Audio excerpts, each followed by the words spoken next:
Just days after the Orange Bastard suggested that General Mark Milley, outgoing chairman of the Joint Chiefs, deserved to be executed because he wasn't just totally loyal to the Orange Bastard.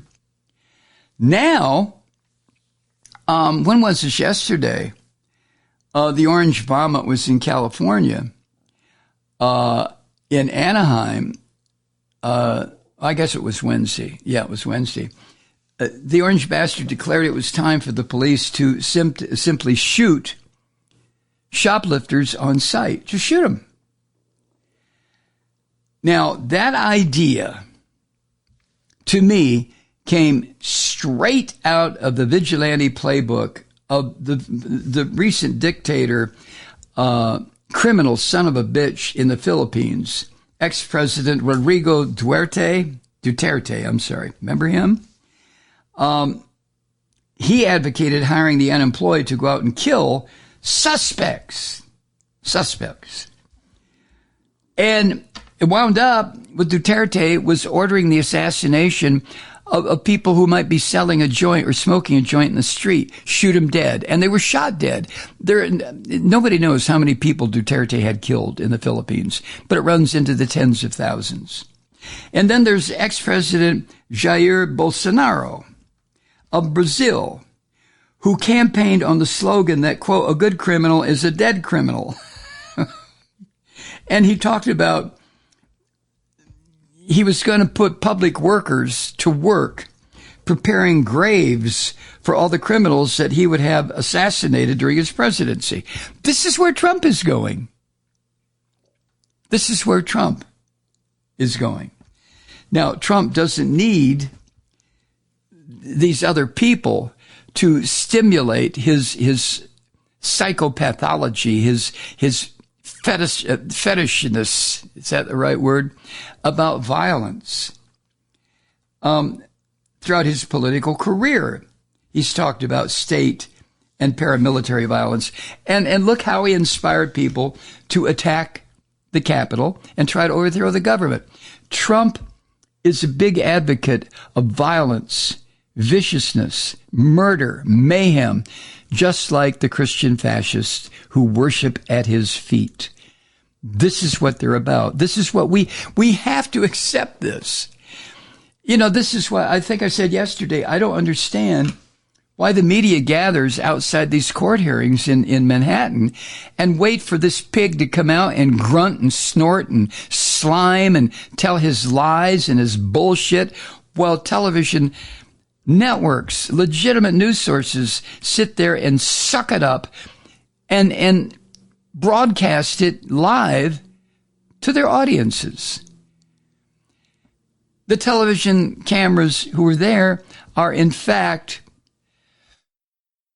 legitimizing, because you know the old saying, if it's not on television, it's not real. They're legitimizing what this orange son of a bitch is saying. It's no accident that he unveiled his plans for these summary executions for shoplifters in California, because voters there routinely say that homelessness and the so-called quality of life disturbances for people who are not homeless is the biggest crisis facing the state, rather than the way it is in New York, where the right to shelter means that you don't have these encampments and as many people roaming about confused and not knowing what to do as in California. And I want to mention again, before I go any further, Dave Fry, my sponsor, again tonight. Dave is the Dave Fry of DaveFryMusic.com. And I've said this several times, and I hope you'll do it. Visit his website. It is really a fun place to go. It's very up-tempo. It's the kind of place, the kind of website you go to, even if you're not going to buy anything or rent anything or whatever. It's a place you go to just to get your spirits raised a little bit. So check him out, will you please? DaveFryMusic.com. His message: keep on, brother. Thanks for your passion. Okay. Thank you, Dave. Thank you, Dave. I really appreciate you. Back to the Orange Bastard and his decision to be a good thing to shoot people down, shoot them dead in the street if they're caught shoplifting or if they're suspected of shoplifting.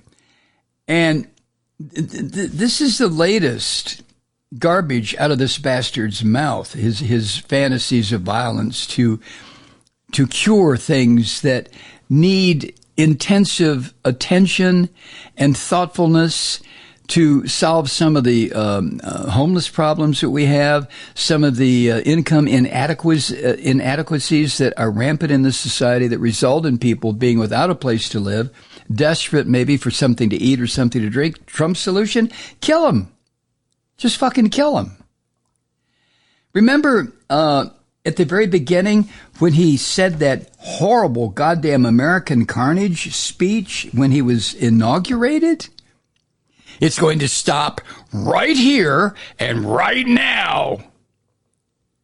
And all Trump has done has presided over the murder, the deaths of hundreds of thousands of people.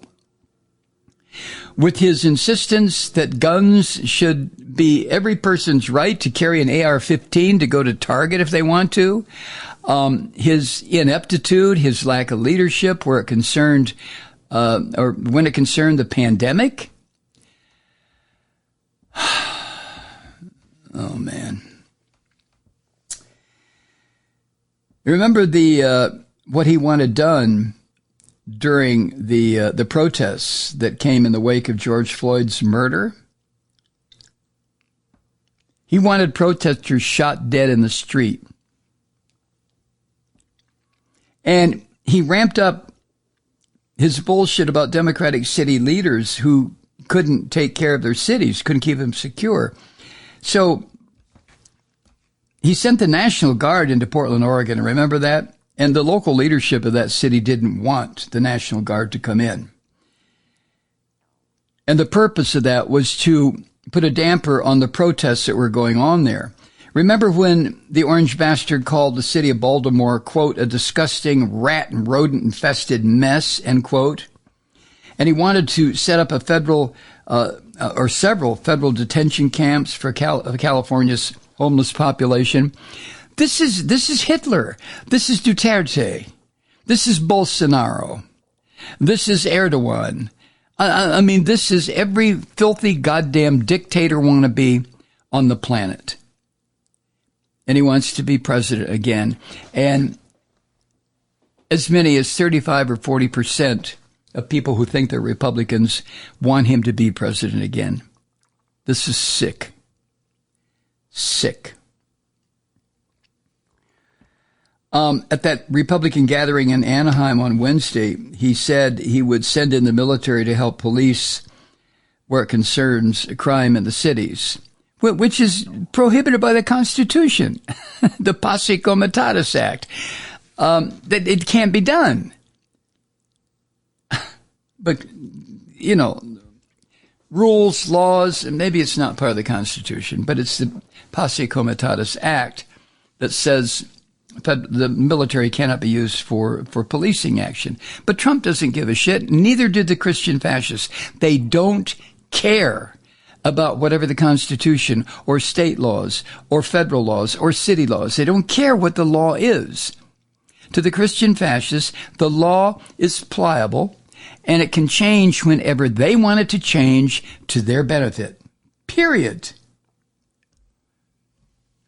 And he said he would, when he would send in the military into cities, he would give orders to the soldiers to use maximum force. This is what he said, quote, "We will immediately stop all of the pillage and theft. Very simply, if you rob a store, you can fully expect to be shot as you're leaving that store." And he paused and then he said, "Shot." And you know what the audience did then? Well, according to published reports, the audience went wild. They loved it. They loved to hear that.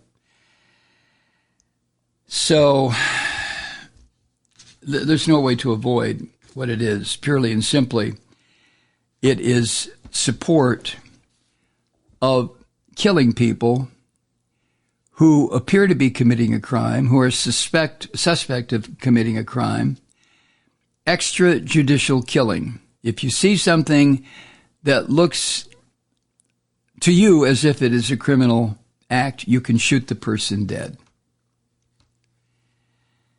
It's a sort of snatch 'em and kill 'em program that Brazilian police and paramilitary groups in that country set up in the 1980s and 1990s, when they would pick up children. There was a television special about this. You remember seeing it? They would pick up what appeared to be children who were addicted to drugs, kill them, and dump their bodies. Do you remember that? Children. I remember it. This is what Trump is advocating. He may not say kill the children, but he is one step away from it. Now, to be clear, U.S. police and security guards already regularly shoot people to death. We know this, or strangle them, or kill them, choke them to death. It's already happening. Even though there's no police force in the country that, and this has been brought out in trial several times, that say in their training manuals that it's acceptable to shoot somebody as punishment on the spot, in the moment, for what the cop may perceive to be a crime. That's not in the training manual. According to what I have here, just this August, the security guard in Los Angeles shot to death Devani Ray Johnson, a 28-year-old black transgender woman. A few months after, a security guard in a San Francisco Walgreens shot and killed a 24-year-old black man who was trying to exit with $14 worth of unpurchased candy. Shoot him dead. And each year, somewhere in the region of 1,000 Americans are shot dead by the police. That's 20 a week. And Trump wants that increased by orders of magnitude. He wants police or federal law enforcement, which I'm sure he would probably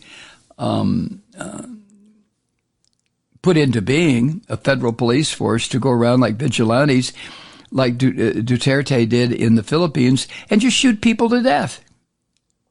This is Trump.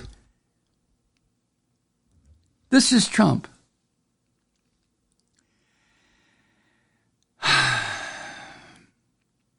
What Trump is saying, and it's obvious, is that the killing of people engaged in petty crime like shoplifting should become normal. It should become accepted, expected, accepted, and normal. And that the killing of people who appear to be committing a crime should become an extension of just routine police work. Instead of investigating and trying to get the facts, charging the person with a crime, bringing them to trial, putting them in front of a judge or a jury or both, weighing the evidence, making a decision, and then sentencing them for stealing $14 worth of candy bars? Oh, I don't know. What? Public service, cleaning up the local park for a month? Not to Trump. To Trump, shoot them on sight and kill them.